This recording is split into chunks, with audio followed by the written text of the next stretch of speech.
Hello there, and welcome. If you're searching for boring history for sleep, or if you've ever quietly wondered what life was really like for royalty in medieval times, you're exactly where you need to be. Tonight, we drift beyond the myths and fairy tales, and into the slow, fascinating truth of medieval royalty. This is not a story about kings slaying dragons or queens in glass slippers.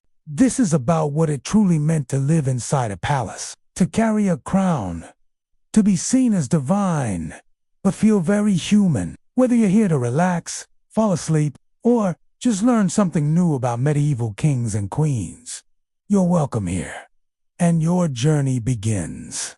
Now, let yourself get comfortable. Let your arms and shoulders settle. Let the thoughts in your mind grow quieter, softer, slower.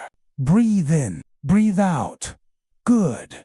Feel the weight of the day gently lifting off of you. Let your body grow heavier. With every breath, you are in a safe place, and the only thing ahead is peace and story.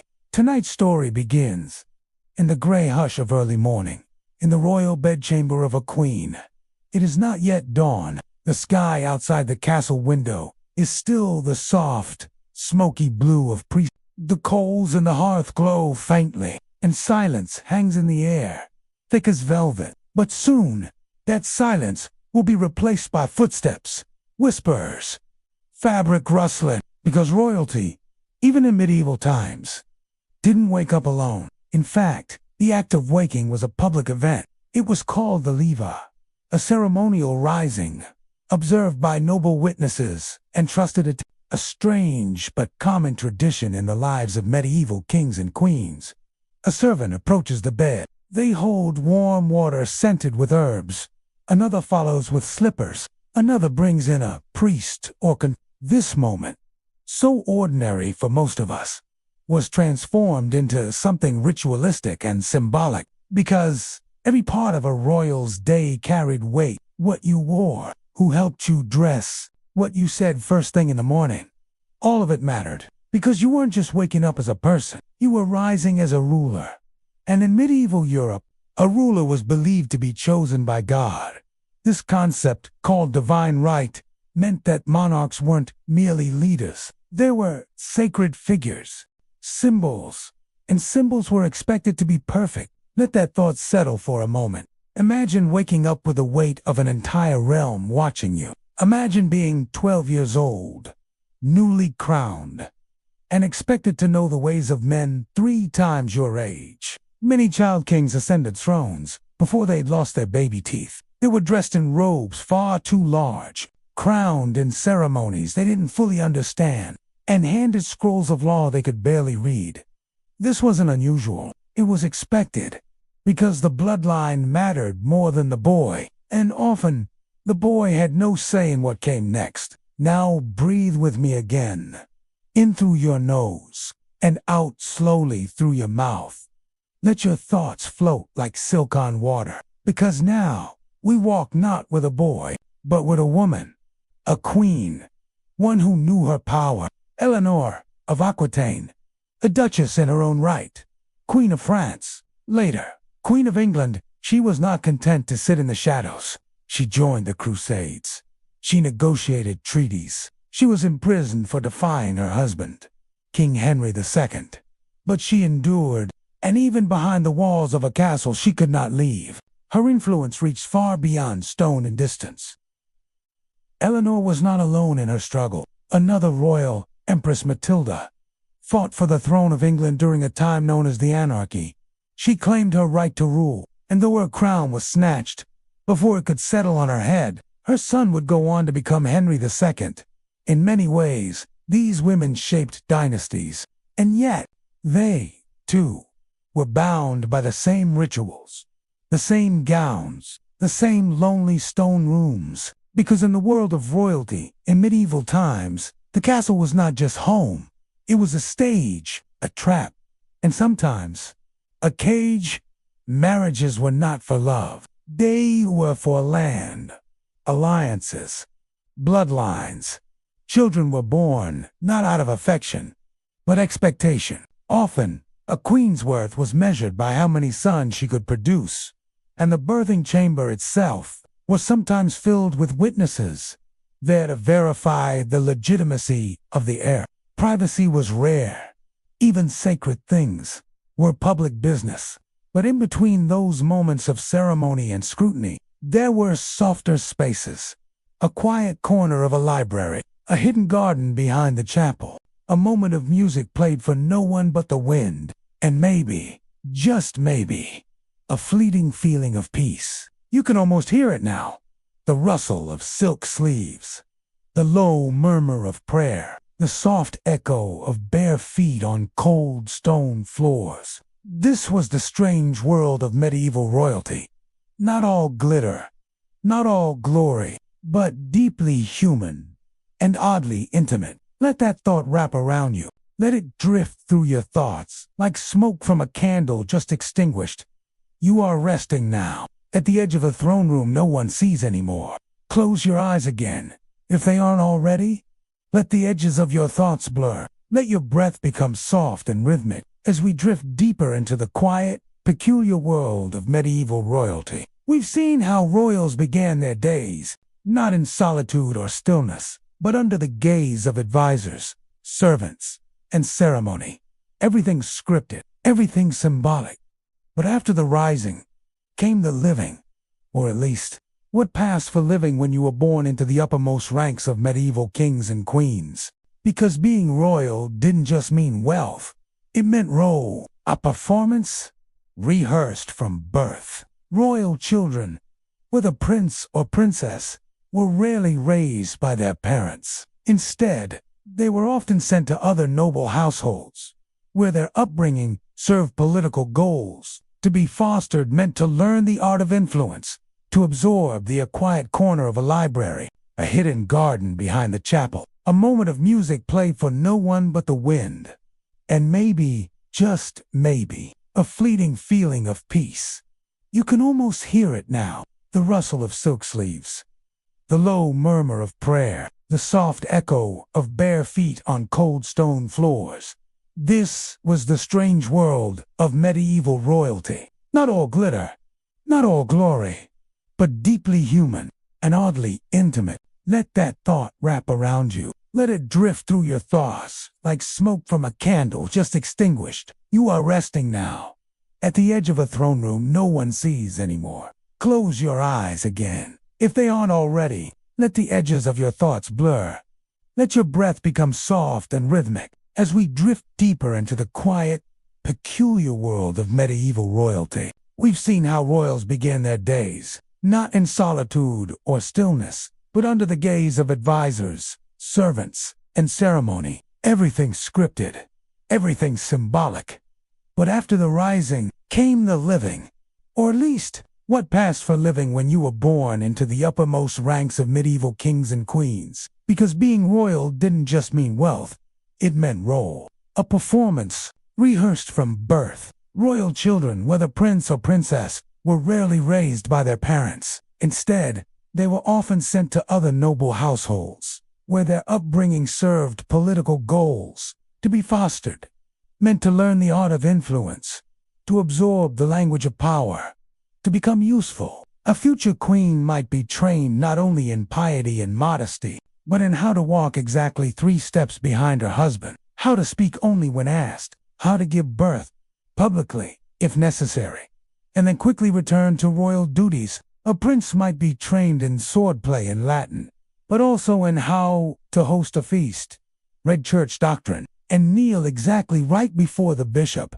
It wasn't really a childhood, not as we know it, more like preparation, a long, quiet rehearsal for a life that would belong not to them, but to the realm.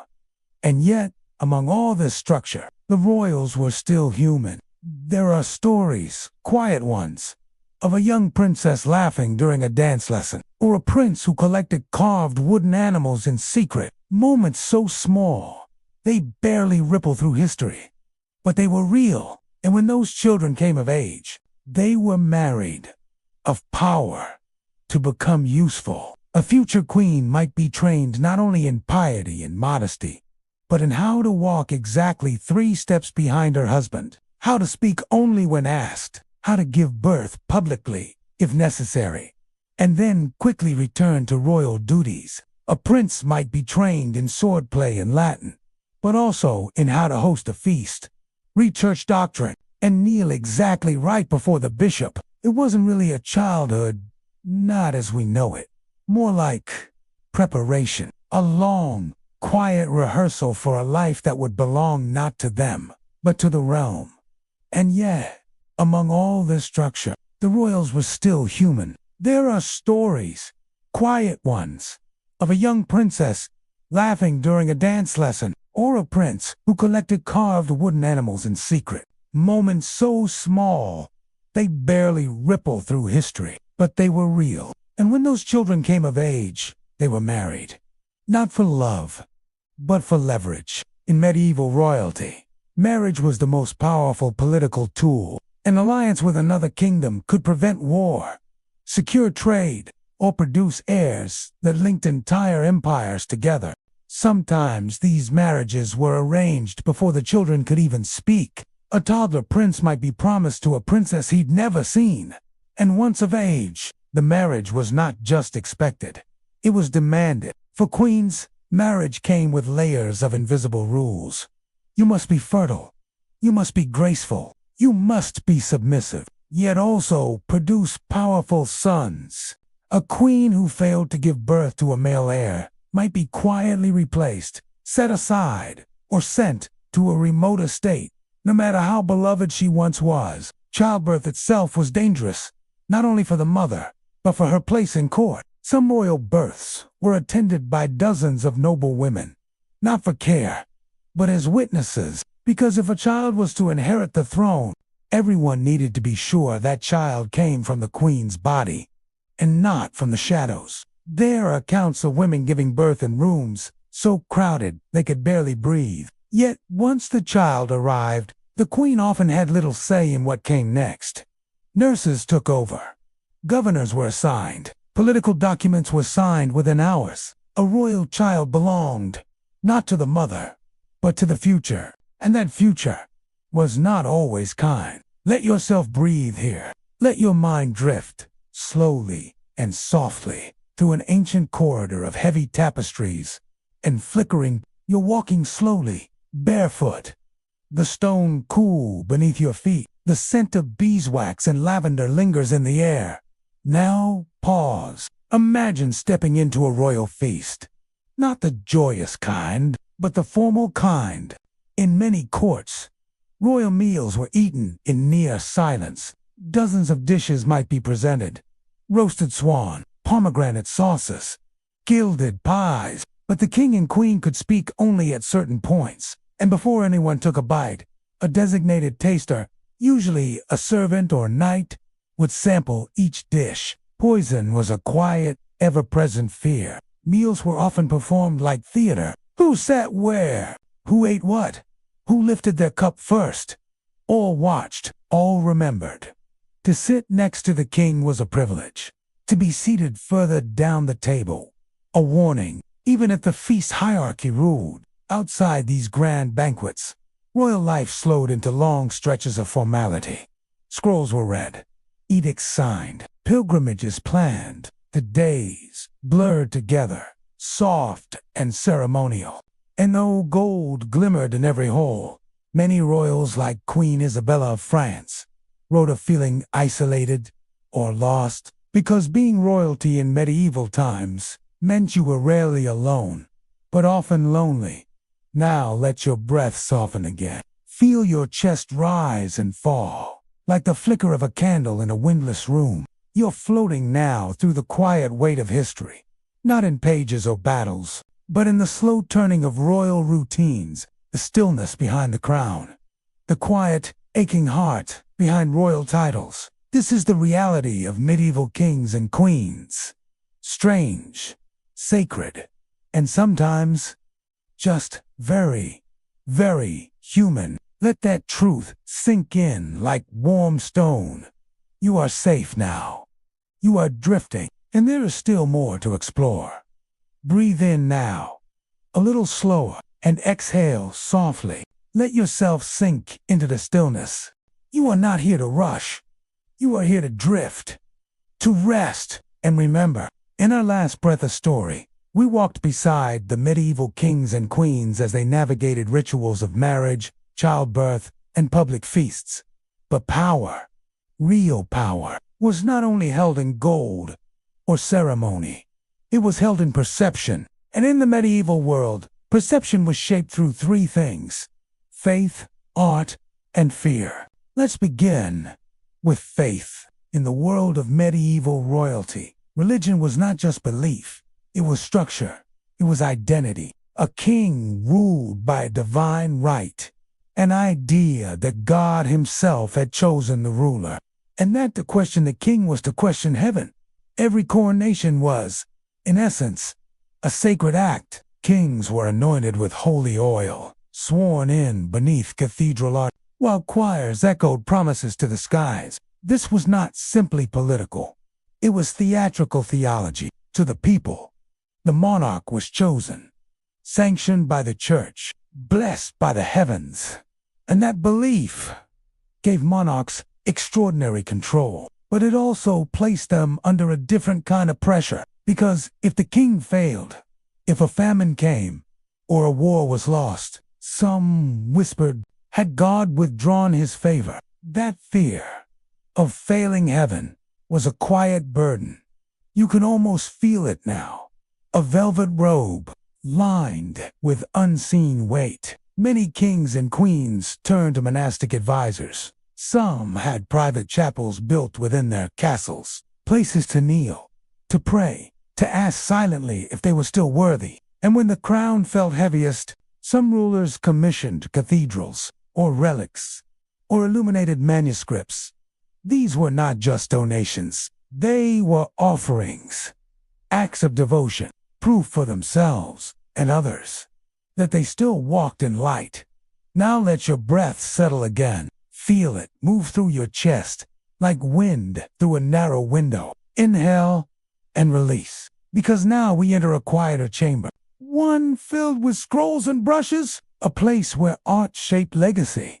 You see, medieval royalty didn't have photographs. They had paintings, tapestries, coins, and stories passed by word of mouth, which meant image was everything. A queen might be painted with lilies, symbols of purity, a king with a sword in one hand and a Bible in the other. Even the smallest detail, a clasp, a background, a posture, was chosen with care to appear strong, to appear wise, to appear eternal. There's something gentle in that, isn't there? The longing to be remembered, not as you were, but as you hoped to be. And so the walls of castles grew crowded with echoes, murals of victories, genealogies carved in stone, miniature portraits sent across oceans to seal distant royal marriages. And deep in those halls, the tapestries whispered, woven by silent hands. Their threads told stories of valor, of lions and saints, of imagined peace. But the reality behind the art was often more fragile, because even kings age, even queens grow weary, and sooner or later, the question comes, what will be left behind? Let that question rest in your chest now, soft as a sigh. What remains? What endures? In medieval courts, the answer was legacy. And legacy meant heirs, monuments, memory. Some monarchs commissioned elaborate tombs before they'd even passed. Stone effigies carved to lie peacefully in cathedrals, hands clasped in eternal prayer, eyes closed, as if already dreaming in heaven. Others obsessed over succession, plotting marriages, rewriting wills, or even launching wars to ensure their line would not end. You may know some of these stories. Henry II and his rebellious sons, or Edward III, whose children's rivalries would one day spark the wars of the Roses family, was never simple, especially when thrones were involved. Now, rest again. Let the sound of old parchment turning echo in your ears. Let your thoughts grow soft and loose. You are lying now beneath a vaulted ceiling. The air is cool. The silence is kind.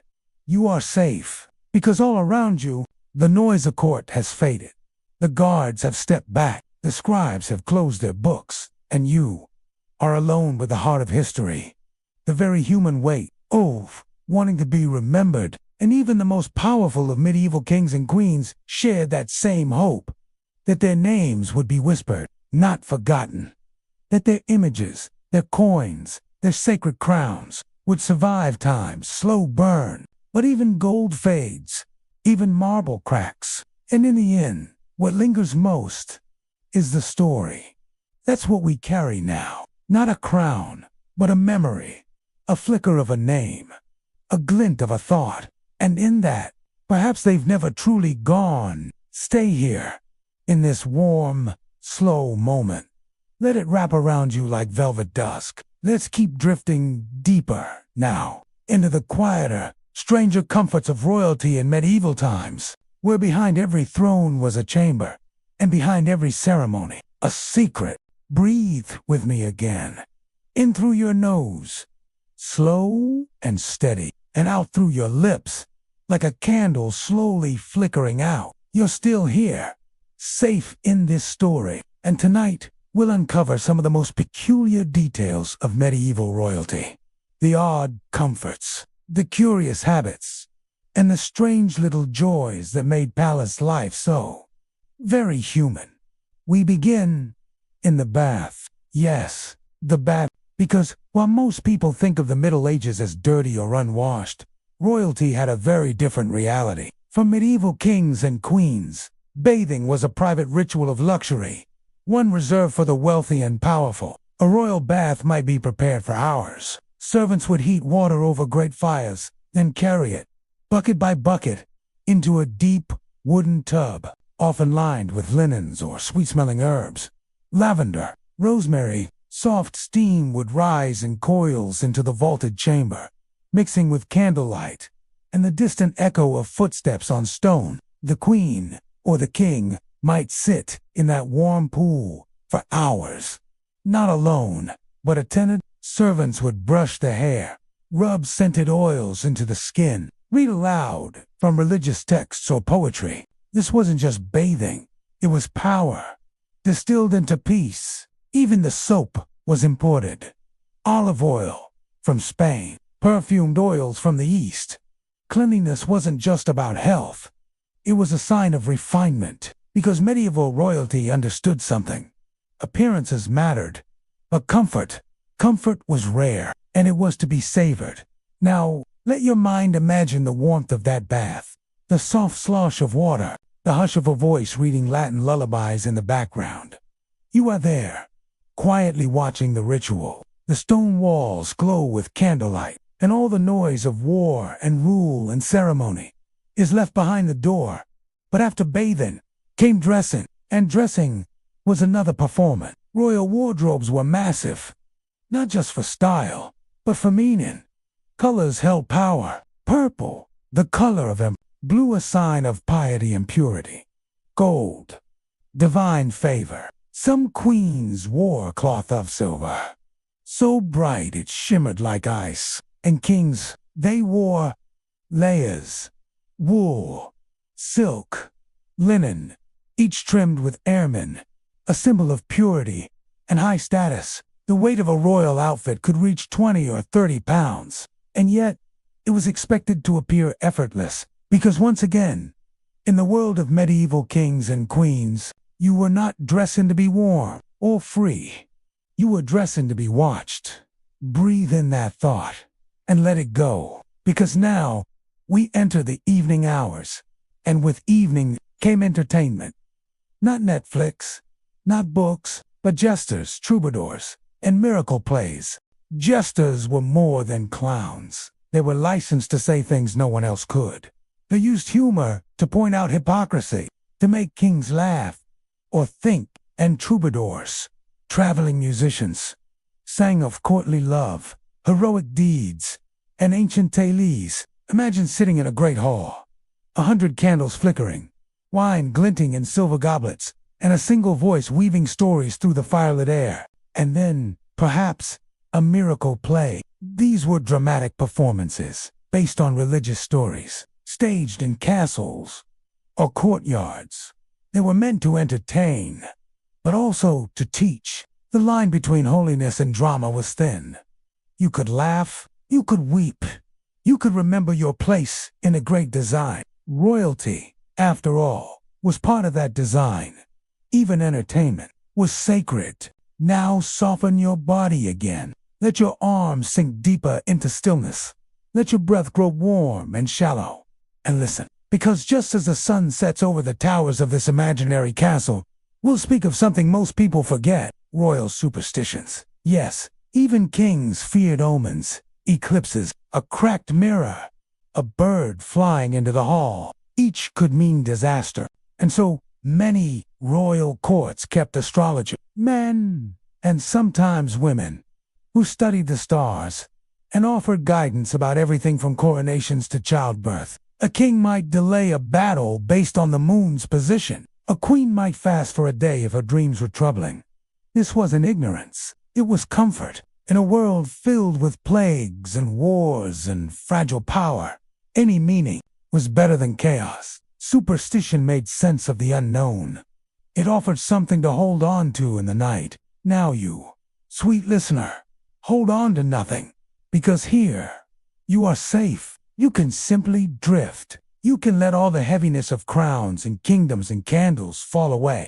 Just feel the softness of your blanket, the rhythm of your breathing, the hush of this story as it folds around you. We have seen the baths, the gowns, the jesters, the omens, but still, more secrets rest in these castle walls. Let's return now to the deeper shadows of royalty in medieval times, where velvet halls can't soften every sorrow, and the crown, though glittering, often weighed heavy on the soul. Take a slow breath in through your nose and let it sigh gently out. You are here now, in the stillest part of the castle, where even the footsteps of time seem to fade. We've wandered through royal feasts, sacred ceremonies, gilded robes, and rose-scented baths, but not every part of medieval royalty was golden. Some parts were lonely, truly, deeply, unshakably lonely, because no matter how many attendants a monarch had, how large their court or how grand their halls, there were things even a king couldn't say aloud. Fears, regrets, doubts. Imagine sitting at the head of a grand banquet table and not being allowed to speak freely, or sleeping each night in a bed as wide as a boat, but never knowing if your spouse was your partner or simply your political match. Many medieval kings and queens wrote of this solitude in diaries, letters, or whispered prayers no one else would hear. Queen Marguerite of France, married to Edward I of England, was once described as pious, dignified, and terribly alone.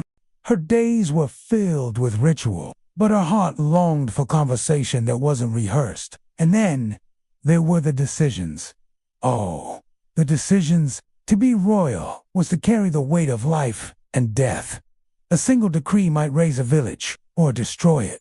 A tax might fill the treasury, but leave families hungry. And those decisions, they never stopped coming. Each dawn brought new petitions, new alliances to consider, new threats at the border. There was no off, no quiet moment free of duty. Even sleep, for some monarchs, was restless. And as age crept in, as joints stiffened and vision dimmed, that old fear began to whisper, will they remember me? You see, in the world of royalty, in medieval times, legacy was everything. A good monarch secured peace. A great one changed history. But most just hoped to be remembered. That's why some kings and queens built great monuments, not for their people, but for their names. Like Richard II's elaborate tomb in Westminster Abbey, commissioned while he was still a young man, or Queen Eleanor of Castile, whose grieving husband, Edward I, built 12 stone crosses across England, each marking a spot where her body had rested on the journey to burial, love, grief, and the need to make memory permanent. Now, take another breath with me. Let your body sink deeper into stillness. Let your shoulders drop. Let your thoughts grow quiet, because in this place, You are free of all that weight. You carry no crown, no kingdom, no fear of being forgotten. Only softness, only story. But before we let go completely, there's one more room we must visit. The library. Yes, tucked deep inside many royal palaces was a room lined with shelves, scrolls, and silence. Kings collected books, often illuminated by monks. Queens sponsored poets and musicians, not just as but as ways to shape how they were seen. Because history, as we know, is written by the winners, or at least by those who pay the scribes. Some monarchs even revised their own chronicles. Had artists repaint events, had storytellers omit certain names. This rewriting was subtle, but effective. And so, over time, the truth of who a king or queen really was grew fuzzy, blended with legend. Perhaps they liked it that way.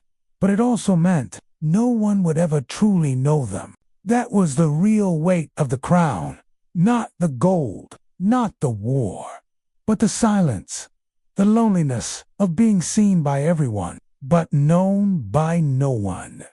Now let that thought drift away, softly, like a feather on wind. You are not in a palace. You are not being watched. You are safe in the quiet of your own breath. Feel your chest rise and fall. Let the hush of the past surround you, like the velvet curtains in an old throne room. Tonight, we've seen a different side of medieval kings and queens. The human side, their soft sorrows. And yet, even in all that complexity, there was beauty. In the tapestries, in the songs, in the fragile, flickering attempt to leave something behind. That's the truth at the heart of medieval royalty. Not perfection, but persistence. The desire to endure, to matter. And now, you, dear listener, are the keeper of that memory. You've carried it gently, with an open heart and closed eyes. This is our final descent into the world of royalty in medieval times. The quiet closing of the curtain, the last candle, and the soft exhale of a crown being set down, perhaps for the very last time. Let yourself melt into comfort now. Let the weight of the world loosen from your limbs. Let your breath soften, like the hush of a cathedral at midnight. You're not here to remember anything right now. You're here to forget, to rest, to gently close the long chapter of this journey through medieval royalty. We've walked with kings through velvet halls. We've seen queens crowned beneath stone arches. We've stepped through the strange rituals, sacred responsibilities, and very human hopes that live behind the throne. But every reign, every rule, must end. And even the greatest medieval kings and queens knew this.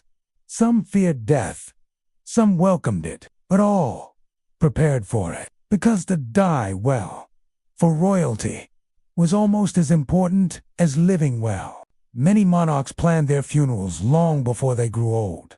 Tombs were commissioned, requiem masses written, donations arranged, so that after death, prayers would be said for their soul. For years, decades even, it was called a chantry, a kind of spiritual insurance. The more masses said in your name, the faster your soul might rise to heaven. But behind the holy architecture and elegant marble, there was a quieter truth. The kings feared being forgotten, not just by their people, but by time itself. Let's walk gently now into one of those ancient chapels. The air is cool, the light dim, the scent, stone and myrrh. You see a tomb before you, a carved effigy of a sleeping queen, hands folded in peace, eyes closed, crown tilted gently on her brow, and you wonder, was she loved? Was she kind? Was she tired? You'll never know, because the records are careful, polished, political. But in your heart, you know the answer doesn't matter. What matters is that she was real, just like the others, just like you. And in the soft hush of this moment, you carry her story forward. Now, take a breath with me. In through the nose, and out through the mouth. Let yourself dissolve into the stillness of stone and silence, because when the final breath left the monarch's body, something curious often happened. The court didn't stop. Not entirely. Royal funerals were deeply symbolic, sometimes lasting weeks. During that time, a wax effigy of the king or queen would sit on a throne, dressed in full regalia, as if to say, though the body is gone, the crown endures. It was strange, eerie, even, but in a world where power had to appear eternal, these illusions brought comfort. And then, after the burial, a new chapter began. A new king, a new queen, a new court, and the cycle continued. But in that quiet space between reigns, in that breathless moment between what was and what would be, a strange peace settled over the kingdom. The candles burned lower. The courtiers whispered. The castle exhaled. And for just a night, everything stopped. Now let your thoughts drift there, to that soft pause in time. The world quiet. The torches flickering. The throne empty, because maybe that's what we're all looking for. Not power, not glory, but a quiet moment, where nothing is asked of us, where no one is watching, where we are not kings or queens, or anything at all. Just souls, at rest. And that, dear listener, is the final truth of royalty in medieval times. Behind the jewels, beneath the crown, lay ordinary hearts. Extraordinary, perhaps, but still aching, still fragile, still human. And that, perhaps more than anything, is what makes their stories so worth remembering. Because even in a world of rigid hierarchies, glittering thrones, and divine rights, they, too, woke from dreams in the night. They, too, loved and lost. They, too, wondered what came next. And just like you now, they, too, drifted softly into sleep. So now, let your breath settle. Let your body be still. Let your mind grow quiet. You've wandered through feasts, through faith, through fear. You've walked beside queens and kings, in sandals and silk, through corridors that smelled of rose water and dust. You've carried the crown, and now you may set it down. Let the night hold you. Let the silence bless you. And let the story, this strange, gentle, beautifully boring history for sleep, carry you into your dreams. You are safe. You are warm. You are home.